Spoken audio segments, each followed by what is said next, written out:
کے نور نظر کی طرف ہے، عبداللہ کے لخت جگر کی طرف ہے. سارے نبی مل کر بھی محمد جیسے نہیں ہو سکتے. اور محمد کے جانشین کا نام ہے علی. اسی لیے اسلام کہتا ہے ہمارے سارے امام جناب مولا کائنات سے لے کر امام آخر تک، آدم سے لے کے عیسیٰ تک، پیغمبر کے علاوہ تمام نبیوں سے افضل، بالاتر، باکمال، اس لیے کیونکہ نبی سارے نبیوں سے افضل اور ہمارے سارے امام نبی کے جانشین. اس لیے ہمارے سارے امام بھی رسول کے علاوہ تمام نبیوں سے افضل ہیں. تم کرو خلافت کی بات، ہم کریں گے نبوت کی بات. صلوات پڑھے گا محمد وآل محمد. صلی اللہ علیہ وسلم. جلدی سے مجھے منزل طے کرنا کہ مرتبہ کیا ہے، مقام کیا ہے. اور یہ وہ نبی، آپ ذرا اندازہ لگائیں، جہاں تک میں آپ کو لانا چاہ رہا تھا بس تمہیدی منزل ختم ہو رہی ہے. علماء کی موجودگی میں، طلاب کرام کی موجودگی میں، سامعین ذوی احترام کی موجودگی میں میں مختصر سے وقت میں چند نکات آپ کی بہترین ذوق سماعت کی نظر کرنا چاہتا ہوں، قرآن مجید کا سہارا لیتے ہوئے، تفسیر کا سہارا لیتے ہوئے، تاکہ تفسیر مدد کرے تو نتیجہ نکل کر آئے گا. تاریخ کہتی ہے کہ پیغمبر کی شریعت آنے کے بعد، قرآن جیسی عظیم کتاب آنے کے بعد، تمام نبیوں کی شریعتیں منسوخ کر دی قدرت نے. یعنی منسوخ کا مطلب ہوتا ہے ریجیکٹ کر دی، ایکسپائر ہو گئی. اب ان پہ عمل کرنے کی کوئی ضرورت نہیں ہے. اب اسلام کہتا ہے اب قیامت میں اسی کو نجات ملے گی جو محمد کی شریعت پہ عمل کرے گا. اب اسی کو نجات ملے گی جو سرکار دو عالم کی شریعت پہ عمل کرنے والا ہوگا. لیکن ذرا اندازہ لگائیے عظمت کا، ذرا اندازہ لگائیے فضیلت کا، کہ پیغمبر کے زمانے میں بھی جہاں تمام شریعتوں کو منسوخ کر دیا گیا، تمام شریعتوں کو اللہ نے ریجیکٹ کر دیا کہ بس محمد کی شریعت پہ عمل کرنے والا کامیاب ہوگا، محمد کی شریعت پہ عمل کرنے والے کو نجات ملے گی، وہی جنت کا مستحق ہوگا. لیکن ذرا اندازہ لگائیے اس نبی کی عظمت کیا ہوگی کہ محمد کی شریعت میں بھی جس کی شریعت کو زندہ رکھا گیا. اور اس نبی کی عظمت یہ ہے، لیجیے میں بیان کیے دیتا ہوں. اور قدرت آتی ہے، پیغمبر سے اللہ نے خطاب کیا، وَذْكُرْ فِي الْكِتَابِ إِبْرَاهِيمَ إِنَّهُ كَانَ صِدِّيقًا نَبِيًّا. اے میرے حبیب، اس قرآن میں ہمارے نبی ابراہیم کا ذکر کرو کیونکہ وہ ہمارا سچا نبی تھا. اس کے بعد اللہ کہتا ہے وَذْكُرْ فِي الْكِتَابِ إِدْرِيسَ إِنَّهُ كَانَ صِدِّيقًا نَبِيًّا. اے میرے حبیب، اس قرآن مجید میں ہمارے نبی ادریس کا ذکر کرو کیونکہ وہ ہمارا سچا نبی تھا. اس کا مطلب یہ ہے کہ سچے تو سارے تھے لیکن سارے اللہ کے دوست نہیں تھے. سچے سارے تھے. خلیل خدا ہونے کا خطاب جناب ابراہیم کو ملا اور حبیب خدا ہونے کا انتخاب رسول خدا کو دیا گیا ہے. صلوات پڑھے بر محمد وآل محمد. تھوڑا سا وقت میں نے آپ کا مانگا ہے. یعنی ذرا اندازہ لگائیں میرے سامعین، اندازہ لگائیں اور ذرا دقت کریں، نگاہ کریں تو نتیجہ نکل کر آئے گا. میں آپ کو ایک منزل تک لے جانے کی کوشش کر رہا ہوں. یعنی عظمت کا اعلان اللہ نے کیا، تمام نبیوں کی شریعتیں ہم نے منسوخ کر دی، لیکن جناب ابراہیم علیہ السلام کا وہ مقام اور مرتبہ ہے کہ خود جس کی شریعت پہ محمد نے عمل کیا ہو اس کو ابراہیم کہا جاتا ہے. یہ حج کس کی دین ہے؟ جناب ابراہیم کی دین ہے. خانہ کعبہ کس نے تعمیر کیا؟ حضرت ابراہیم و اسماعیل علیہ السلام نے تعمیر کیا. اسی خانہ کعبے کی طرف محمد نے بھی نماز پڑھی، علی نے بھی نماز پڑھی. اس کا مطلب یہ ہے کہ اہمیت دی گئی، مقام ثابت کیا قرآن نے. وَذْكُرْ فِي الْكِتَابِ إِبْرَاهِيمَ إِنَّهُ كَانَ صِدِّيقًا نَبِيًّا. وہ ہمارا سچا نبی تھا. اللہ کہہ رہا ہے اپنے حبیب سے اس قرآن میں ہمارے نبی ابراہیم کا تذکرہ کرو اپنی زبان طاہر سے، اپنی زبان صادق سے، کیونکہ وہ ہمارا سچا نبی تھا. آپ ذرا اندازہ لگائیے، قرآن سچا، محمد کی زبان سچی، اور اتنی سچی کہ محمد کہے تو اللہ کو اللہ مانا جائے، محمد کہے تو اللہ کو ایک مانا جائے. اور محمد مصطفیٰ کی صداقت کا معیار یہ ہے کہ جس عرب میں لوگ اللہ کے نبی کو ساحر، جادوگر کہہ رہے تھے، وہ بھی اپنی زبان سے نبی کو صادق اور امین کہہ کے پکارتے تھے. یہ صداقت کا مرتبہ ہے. اب اس زبان پر اگر تذکرہ اللہ کہہ رہا ہے، ایک تو یہ کہ اللہ سچا، قرآن سچا، نبی کی زبان سچی، ان ساری صداقتوں کے درمیان جس ابراہیم کی سچائی کا اعلان ہو اس کا مرتبہ کیا ہو؟ ذرا اندازہ لگائیے. خود اللہ کہہ رہا ہے علیہ السلام رحمۃ اللہ، خود اللہ کہہ رہا ہے ہمارے نبی ابراہیم کا تذکرہ کرو کیونکہ وہ ہمارا سچا نبی تھا. محمد سے اللہ کہہ رہا ہے. تو ایسے ہی نہیں، یہ حج جناب ابراہیم کی دین ہے، قربانی جناب ابراہیم کی دین ہے کائنات میں کوئی مفتی، کوئی ملا، کوئی مجتہد جو یہ کہے کہ نہیں سرکار نے قربانی نہیں کی، سرکار نے اس پہ عمل کی نہیں کیا، تو جب قربانی ہے جزو حج، اگر قربانی نہیں کی جائے گی میدان منال، جانور ذبح نہیں کیا جائے گا تو حج مکمل ہونے والا نہیں ہے. جیسے رمی جمرات ہے، تینوں شیطانوں کو کنکری مارنا ہے، اگر ایک بھی مس ہو گیا تو حج مکمل نہیں ہوگا. قرآن میں اللہ نے یہ بتا دیا مارنے کے قابل تین ہی ہے، چاہے حج میں ہو یا اسلام میں ہو. صلوات پڑھے محمد والے محمد، اللہم صلی علی محمد وآل محمد. انہیں جلدی دیکھا جائے گا، جلدی سے میرے ساتھ آ جائیں. میں دامن تقریر آہستہ آہستہ سمیٹنے کی کوشش کر رہا ہوں، بہت جلد میں نے آپ سے وعدہ کیا ہے، لیکن متوجہ رہیے گا ایک نتیجہ دینا ہے آپ کی بارگاہ میں کہ جناب ابراہیم کا مرتبہ کیا ہے. اللہ نے پہلی شان یہ ہے کہ اللہ کے نبی کی شریعت میں جس کی شریعت کو قرآن نے دوام دیا وہ جناب ابراہیم ہے، اور وہ پیغمبر نے جس کی شریعت پہ عمل کیا، جس کے قانون پہ عمل کیا وہ جناب ابراہیم ہے. بڑی توجہ چاہتا ہوں میں اس مقام پر. اب آئیے سورہ صافات کی طرف، تب مقام کا اندازہ ہوگا. آیت نمبر 102 میں اللہ نے کہا فَلَمَّا بَلَغَ مَعَهُ السَّعْيَ.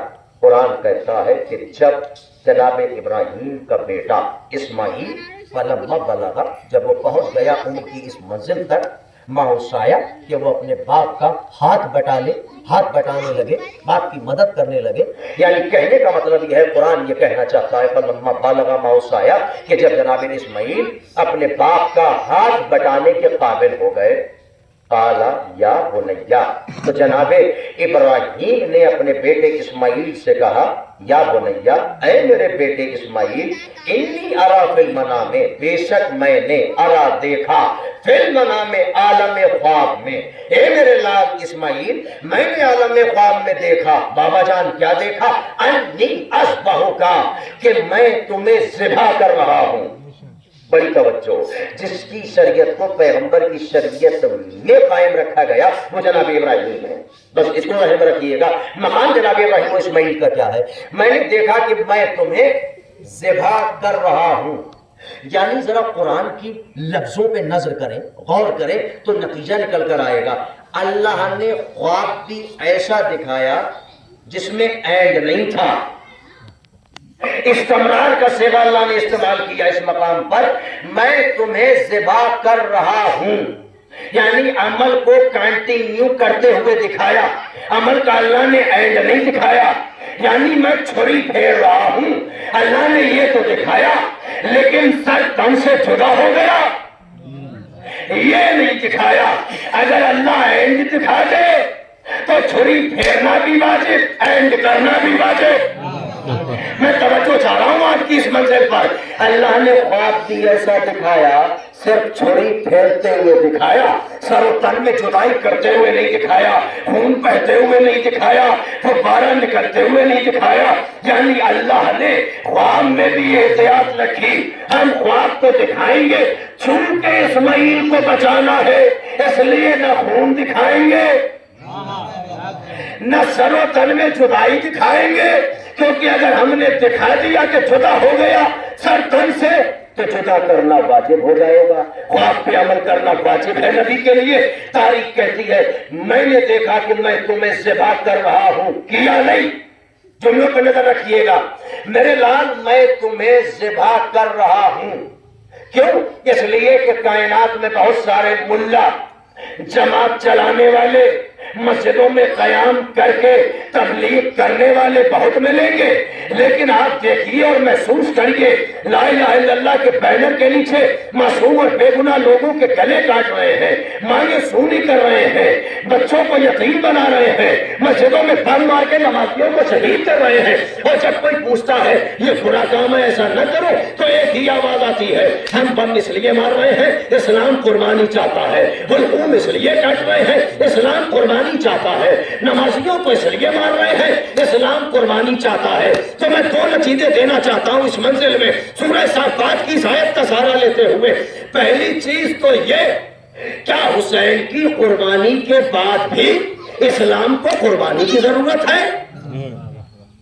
اب کسی قربانی کی کوئی ضرورت نہیں، کیونکہ جس قربانی سے اسماعیل کی قربانی کو بدلا اللہ نے وہ حسین کی قربانی ہے، یعنی اللہ کی نظر میں اسماعیل کے ذبح ہونے سے اسلام نہیں بچے گا، حسین کی قربانی سے اسلام بچے گا۔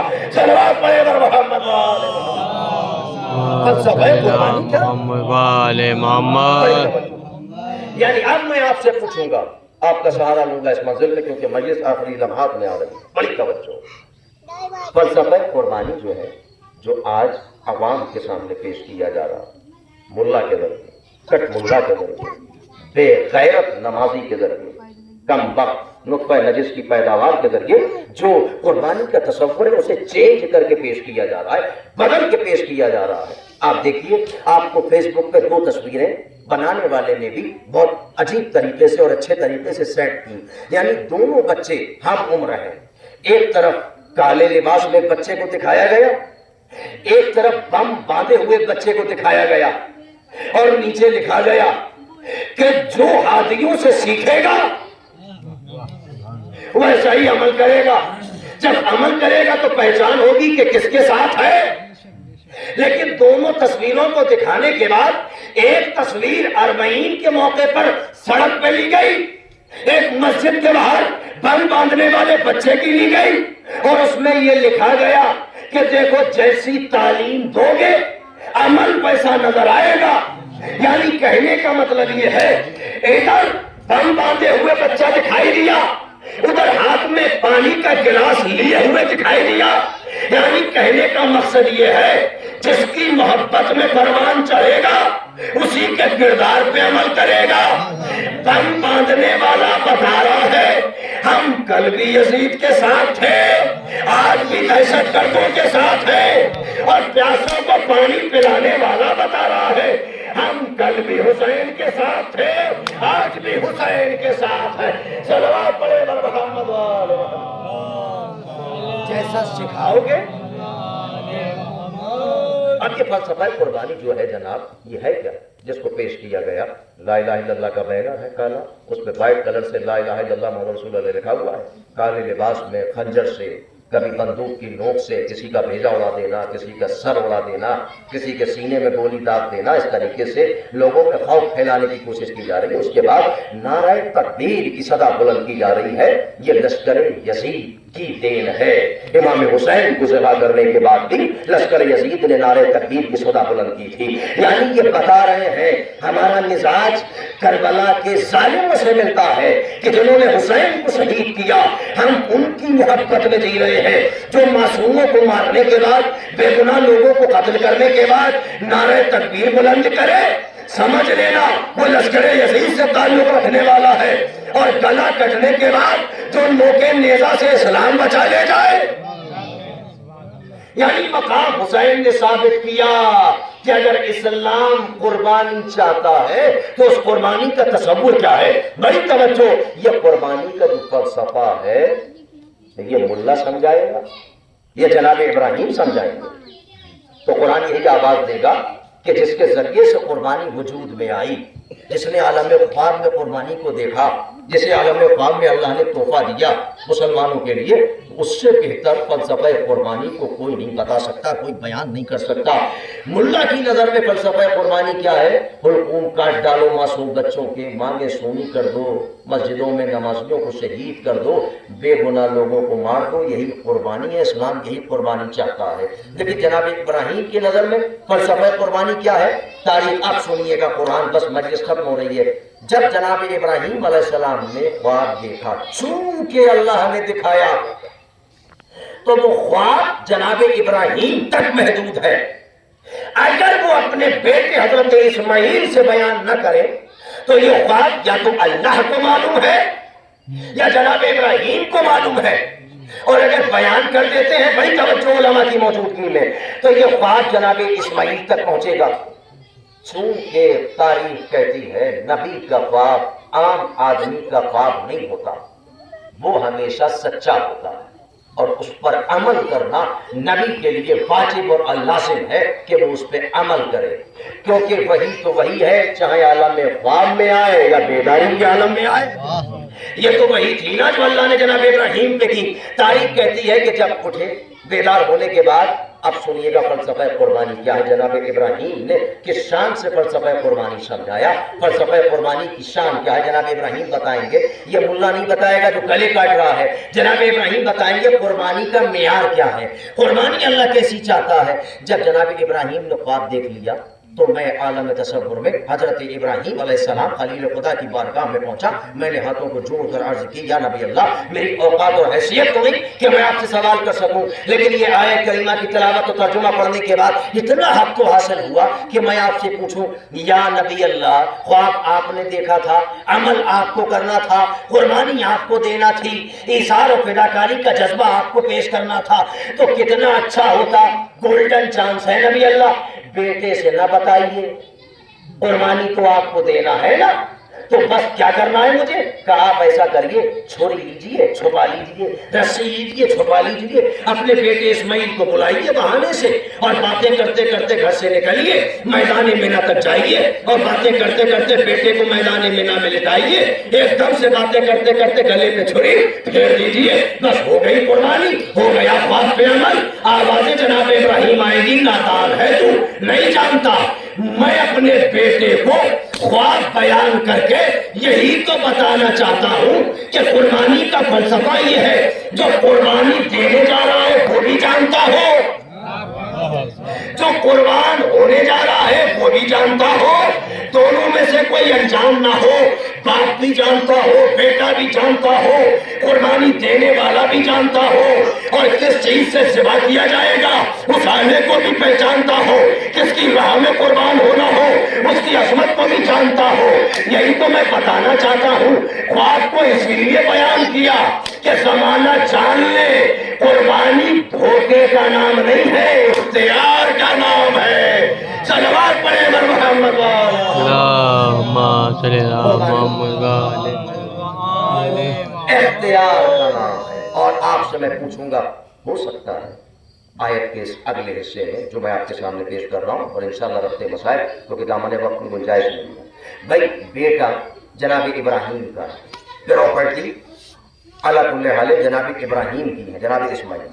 ان کے جسم پر، ان کے ہاتھ پیروں پر، ان پر اللہ کے بعد سب سے زیادہ حق کس کا ہے؟ جناب ابراہیم علیہ السلام کا.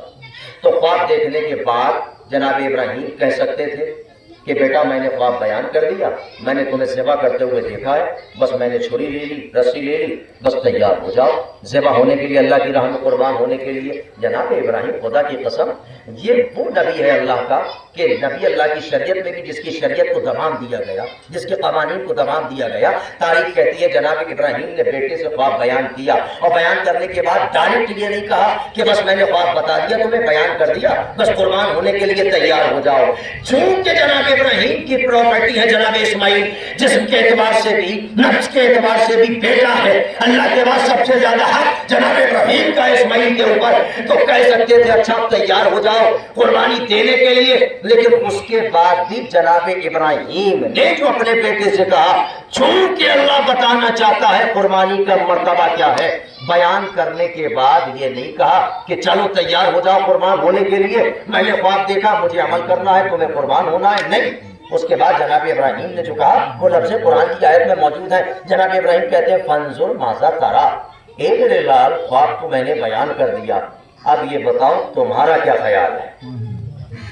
فانظر ماذا ترى، اے میرے لال اسماعیل تمہارا کیا خیال ہے؟ تاریخ اسلام کہتی ہے جناب ابراہیم اونلی 13 یا 13 برس کے ہیں، اور جناب ابراہیم پوچھ رہے ہیں جناب اسماعیل سے بیٹا خواب بیان کر دیا، اب بتاؤ تمہارا کیا خیال ہے؟ اس کا مطلب یہ ہے اللہ نے بتا دیا قربانی دھوکے کا نام نہیں ہے، اختیار کا نام ہے۔ اور جب قربان ہونے والے کو ساری سچویشن اور کنڈیشن بتا دی جاتی ہے، اس کے بعد جب وہ قربان ہوتا ہے تو قربانی کا معیار اتنا عظیم ہوتا ہے۔ اللہ کہتا ہے اسماعیل قربان تم ہو رہے تھے، ابراہیم قربانی تم دے رہے تھے، میں بھی خدا نہیں، قیامت تک قربانی کو میں حج کا جز بنا دوں گا اور یہ اعلان کر دوں گا، چاہے کوئی نبی ہو، چاہے کوئی معصوم ہو، چاہے کوئی امام ہو، جو بھی حج کرنے آئے گا جب تک تیری سنت پہ عمل نہ کرے حج مکمل نہیں ہوگا۔ صلوات پڑھے بر محمد۔ یہ مرتبہ جناب ابراہیم کا محمد فانظر ماذا ترى، آپ ذرا اندازہ لگائیے۔ اب میں آپ سے پوچھوں گا اس مقام پر، میں اپنے سامعین ذوی احترام سے ایک نتیجہ مانگوں گا اس مقام پر علماء کی موجودگی میں۔ جناب ابراہیم نے کیا خواب دیکھا اور کس کو قربان کرنے کی بات آئی؟ اپنے پیارے بیٹے کو۔ تفسیر قرآن پڑھیے، علامہ سید اشارہ جوادی صاحب نے اس کی تفسیر میں لکھا جناب اسماعیل ہی وہ بیٹا ہے جو جناب ابراہیم کی پہلی اولاد ہونے کا شرف پاتا۔ پہلی اولاد ہونے کا شرف جناب اسماعیل کو ملا، چونکہ جناب اسحاق بھی جناب ابراہیم کے بیٹے ہیں، لیکن ان کی ماں جناب سارہ ہے، جناب اسماعیل کی ماں جناب ہاجرہ ہے۔ لیکن تاریخ کہتی ہے جب جناب ابراہیم کی عمر 86 یا 99 سال کی ہو گئی تب جناب اسماعیل کی ولادت ہوئی۔ ذرا اندازہ لگائیے وہ بیٹا کتنا پیارا ہوگا، ماں کے لیے بھی باپ کے لیے بھی کتنا عزیز ہوگا۔ 99 سال کے بعد جو اللہ نے بیٹا دیا وہ بیٹا کتنا عزیز ہوگا، اور اللہ نے اسی بیٹے کی قربانی مانگی۔ توجہ اس مقام پر، یعنی اللہ نے فلسفہ قربانی بتا دیا، صدقے کا فلسفہ بتا دیا کہ ہمیں وہ صدقہ نہیں چاہیے جس کی اہمیت تمہاری نظر میں کم ہو جائے۔ سردی کا زمانہ ہے، جیکٹ تو ہم نے کئی بار پہن لی، لاؤ کسی غریب کی مدد کرنا چاہتے ہیں تو اب وہ جیکٹ مت دینا جو تمہاری نظر میں اہمیت کم کر چکی ہے، وہ لباس مت دینا۔ فلسفہ قربانی جناب ابراہیم کو سمجھایا جا رہا ہے، بلکہ ہم قربانی میں وہ چیز مانگتے ہیں جو تمہیں سب سے زیادہ پیاری ہو، یعنی جس کی اہمیت تمہاری نظر میں زیادہ ہو۔ جناب اسماعیل 99 سال کے بعد بیٹا پیدا ہوا، اسی کے گلے میں چھری پھیرنا۔ ذرا کنڈیشن ملاحظہ کرے کتنی سخت ہے باپ کے لیے، لیکن ہم جیسے باپ کے لیے سخت ہو سکتی ہے، صحابی کے لیے سخت ہو سکتی ہے، لیکن معصوم کے لیے اللہ کا جو امتحان ہے وہ کسی بھی منزل میں سخت نہیں ہے۔ معصوم فرار اختیار نہیں کر سکتا، اس لیے قربانی دینے والا، بڑی توجہ، قربانی دینے والا وہ خواب بیان کر رہا تھا، اور جسے قربان ہونا تھا جیسے ہی پوچھا میرے لال تمہارا کیا خیال ہے؟ فانظر ماذا ترى، 13 برس کی عمر ہے، نبوت کی تعریف کہتی ہے، جو جواب دیا وہ قرآن کی آیت بن گیا، مثال بن گیا۔ جناب اسماعیل نے پکارا قال یا ابت افعل ما تؤمر، اے میرے بابا ابراہیم جو حکم آپ کو دیا جا رہا ہے اس پر عمل کریے۔ ستجدنی انشاءاللہ من الصابرین، انشاءاللہ آپ اپنے بیٹے کو صابرین میں سے پائیں گے۔ یعنی جناب اسماعیل یہ بتا رہے ہیں ابھی صابر نہیں ہوں، علماء کی موجودگی میں پڑھ رہا ہوں، ابھی صابر نہیں ہوں، جب چھری پھیر لی جائے گی تب میں صابرین میں سے کہلاؤں گا، صابر نہیں صابرین میں سے، کیونکہ جناب ابراہیم یہ بتانا چاہ رہے ہیں صابر تو کوئی اور ہے جو شہادت کا بھی سلطان ہے، صبر کا بھی سلطان ہے۔ صلوات پڑھے محمد، اللہم صلی اللہ محمد وآل محمد۔ کوئی اور ہے، بس مجلس ختم ہو رہی آخری نتیجہ۔ اب جیسے ہی بیٹے نے کہا قالا یا ابت افعل ما تؤمر، میرے بابا اس پر عمل کیجئے جو آپ کو اللہ حکم دے رہا ہے، انشاءاللہ آپ مجھے صابرین میں سے پائیں گے۔ یعنی اگر کوئی عام بیٹا ہوتا تو ذبح ہونے کی خبر سن کر گھر سے فرار اختیار کر لیتا، دروازہ کھول کے بھاگ جاتا کہ کہیں ایسا نہ ہو کہ صبح ہوتے ہوتے بابا کے ہاتھ آ جاؤں، بابا لے جا کے سر و تن میں جدائی کر دے۔ یہی تو فلسفہ قربانی ہے جو قرآن سمجھا رہا ہے کہ یاد رکھنا جو ملا سمجھائے وہ فلسفہ اور ہے قربانی کا، جو قرآن سمجھائے وہ فلسفہ اور ہے، وہی حقیقی قربانی ہے۔ کیا قربانی دھوکے کا نام نہیں، اختیار کا نام ہے؟ کیا کیسے اختیار کا نام ہے؟ کیا اپنے بیٹے کو قربان کر کے ماں کی گودیوں کو اجڑنے سے بچانے کا نام قربانی ہے، گودیاں اجاڑنے کا نام قربانی نہیں ہے۔ صلوات پڑھے بر محمد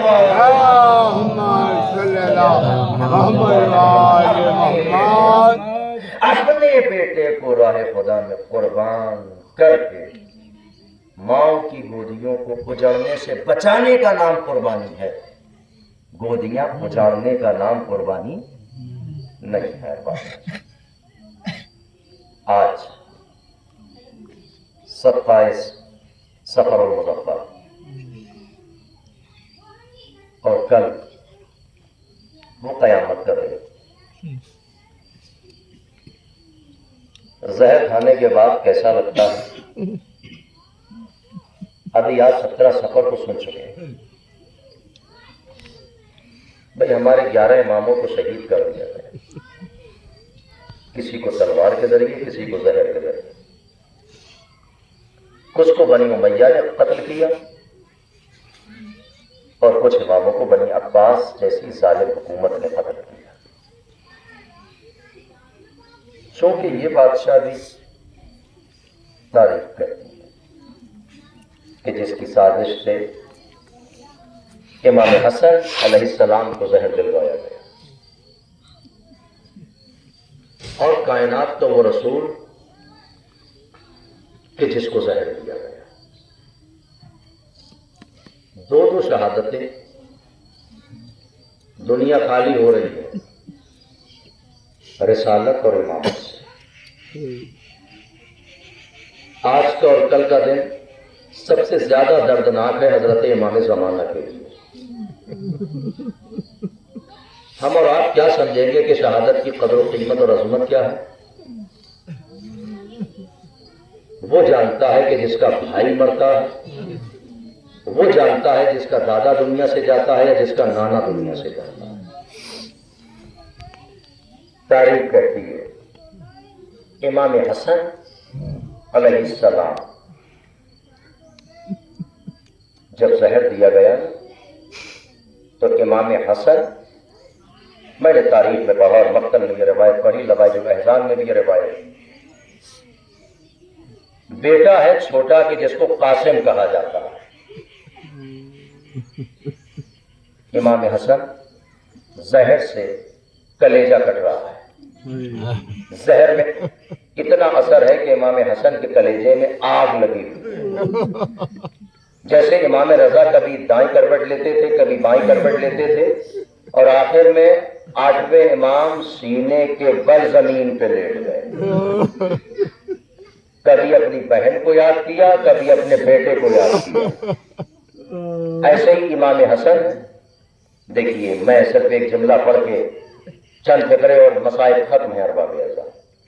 جب گھر میں کسی کو، آپ نے دیکھا ہوگا جب باہر کسی کو ستایا جاتا ہے، پریشان کیا جاتا ہے، محلے والے پریشان کریں، بستی والے پریشان کریں، علاقے والے پریشان کریں، تو وہ ان لوگوں کے درمیان سے بھاگتا ہے، کس کی طرف؟ اپنے گھر کی طرف، اور گھر میں آ کر اسے سکون ملتا ہے۔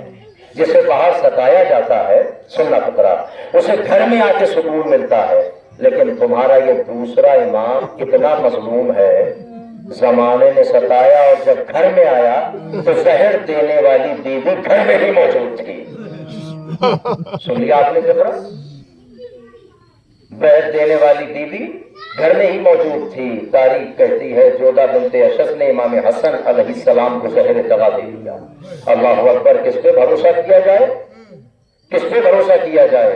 لیکن امام ہو تو ایسا ہو، ادھر یہ فرار اختیار کر رہی ہے، میرے مولا کہتے ہیں پچھلے دروازے سے نکل جا، امام خدا کی قسم امام ہوتا ہے. تاریخ کہتی ہے امام کے کلیجے میں آگ لگی ہوئی تھی اور جب امام اپنے بستر پہ لیٹے کبھی دائیں کروٹ لیتے ہیں کبھی بائیں کروٹ لیتے ہیں. اسی اسنا میں آپ کا بیٹا قاسم کھیلتا ہوا گھر میں آیا لیکن باپ ہے بتانا نہیں چاہتا بیٹے کو کہ میرے کلیجے پہ کیا گزر رہی ہے. تاریخ کہتی ہے بیٹا کہتا ہے بابا بابا مجھے اپنی آغوش میں لے لو. تاریخ کہتی ہے امام حسن نے آغوش پھیلا دی کلیجے میں آگ لگی ہوئی تھی.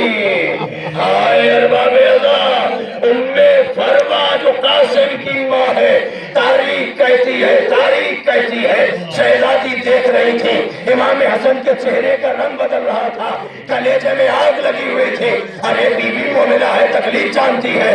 جیسے امام حسن نے بیٹے قاسم کو اپنے سینے پہ لٹایا اور لٹایا تھا کہ جناب فروا آگے بڑھی اور بڑھنے کے بعد ایک جملہ کہا اے میرے بالیوں وارث آپ کو تکلیف بہت ہے بیٹے کو سینے سے ہٹا دیجئے. اتنا سنا امام حسن نے ایک جملہ کہا آخری بار سو رہا ہے. اللہ اکبر. سننا آخری بار میرا لال میرے سینے پہ سو رہا ہے ابھی جگانا مت آرام کر لینے دو. میں کہوں گا بڑی عجیب داستان ہے خدا کی قسم. بڑے بھائی نے اپنے بیٹے کو سینے پہ سلایا بڑا بھائی جانے والا ہے. چھوٹے بھائی حسین نے وقت آخر سکینہ کو سلایا. اے بابا آخری بار سینے پہ سلایا. امام حسین الجنا سے اترے گرم زمین پہ لیٹ گئے. لیٹنے کے بعد اپنی چہیتی بیٹی کو سینے پہ سلا لیا. جب سینے پہ سلا لیا نا تھوڑی دیر کے بعد بس میں نے مسائل ختم کر دیے. کتنا ربط ہے دونوں بھائیوں کی شہادت میں. تاریخ کہتی ہے شہزادی سکینہ چونک کر اٹھی. اٹھنے کے بعد بابا کے سینے سے جدا ہوئی اور جدا ہونے کے بعد زمین کربلا پہ کھڑے ہو کے ایک جملہ کہا بابا سلام آخر بابا خدا حافظ بابا اب تمہیں نہیں روکوں گی بابا میں تمہیں نہیں روکتی جاؤ جاؤ میرے بابا. سننا جملہ سننا. صاحب مقتل نے لکھا امام حسین نے آہستہ سے پوچھا اے میری بیٹی سکینہ ابھی تو سلجنا کے سن پکڑ کے کہہ رہی تھی اے سلجنا میرے بابا کو مقتل میں نہ لے جا جب تک کوئی گیا ہے واپس نہیں آیا. اب پھر مجھے جانے کی اجازت دے رہی ہے کہ بابا بابا نہ پوچھئے. جب میں آپ کے سینے پہ سوئی تو عالم خواب میں دادی فاطمہ آئی تھی اور انہوں نے مجھ سے کہا اے میری بیٹی سکینہ میرے حسین کو چھوڑ دے میں مقتل میں اپنے حسین کا انتظار کر رہی ہوں. جاؤ بابا خدا حافظ.